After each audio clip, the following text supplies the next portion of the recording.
Hi guys, this is Abhi from Gokcedb. In this video, you're going to learn how to write your first API test in Postman. Let's start by clicking on the Add a Request hyperlink.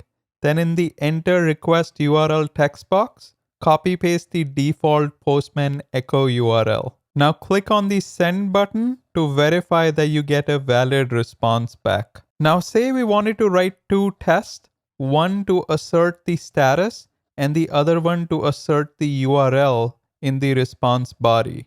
To do that, click on the Tests tab and from the Snippets box, select the relevant tests. Here I'm going to select status code is 200 snippet and the response body JSON value check snippet.